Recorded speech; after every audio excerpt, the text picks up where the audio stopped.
So the censorship debate is broken because it is treated like a binary. You're either pro-censorship or anti-censorship, and that's it. But that's not how reasonable societies work. That's how reactionary ones do. In reality, some things should be censored. Some things are censored right now, and that's fine. Some things are not censored, but maybe they should be. And yes, some things are censored, and absolutely should not be. But the issue isn't censorship itself. It's who decides, how they decide, and why they decided that way. And until we can admit there's nuance, we're not having an adult conversation. We're just picking sides in a fake culture war. So here's a list of things that are mostly censored, at least in many civil societies. Child sex abuse material, direct incitement to violence or terrorism, doxing, snuff films, unconsented revenge porn, and explicit instructions for illegal acts. Now here's a list of things that often are censored or at risk of censorship. Journalistic reporting on war crimes or government abuse. Criticism of religious or political figures. Medical dissent or alternative research. Historical documents containing offensive language. Fiction that explores dark or controversial themes. Political satire and parody.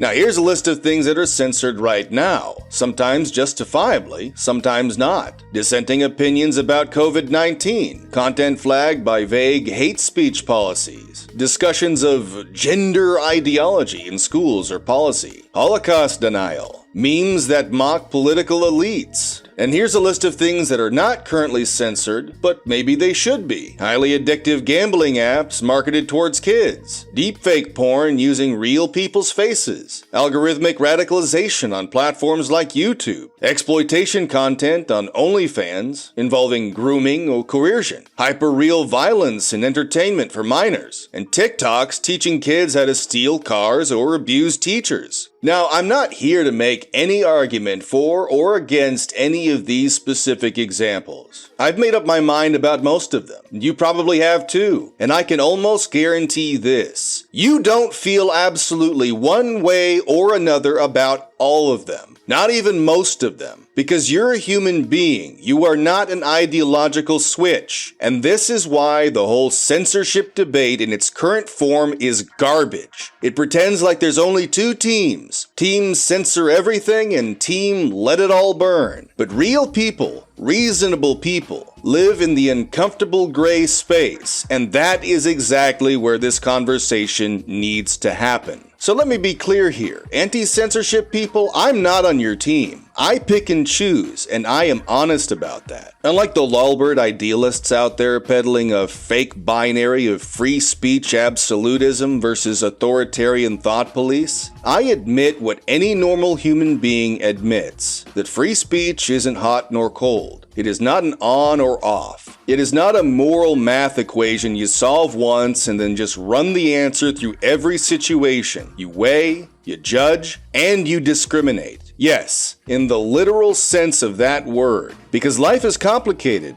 and context matters, and not every utterance deserves a microphone. And what matters is who gets to choose, how they choose it, and why they made that decision. And while we're here, let's talk briefly about the whole arts censorship debate.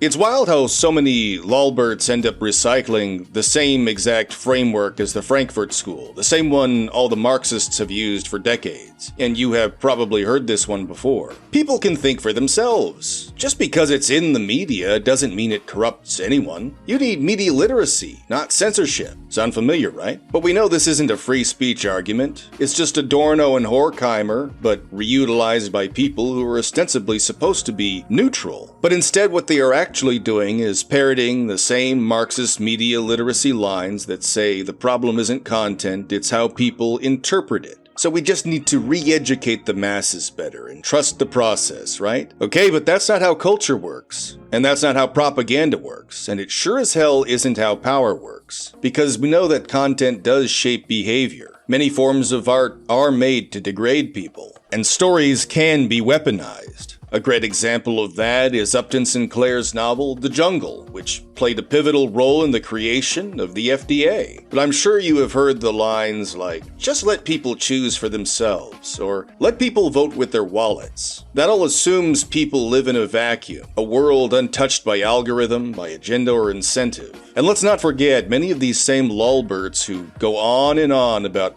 free speech and art should never be censored were some of the loudest voices in 2024 calling out woke propaganda in video games. They tore into Dustborn, into Dragon Age the Veilguard, and a whole pile of DEI-mandated slop, and rightfully so. But why did they do this? Well, it's because they knew something was off, something was wrong. They saw how representation was being used as a tool to moralize, to shame, and to reshape culture. So they understood, at least instinctively, that media is never neutral. But now we fast forward to the censorship debate today, and suddenly everyone's back to saying, it's just pixels. Just turn it off if you don't like it. It's not real. You're just being too sensitive. Be an adult. No, you can't have it both ways. If woke is a media phenomenon, then you've already admitted that media has power. And if media has power, then it matters what's in it. And so that means some content is worth resisting. And yes, it also means some stories, some aesthetics, and even some ideologies do need to be questioned. And yes,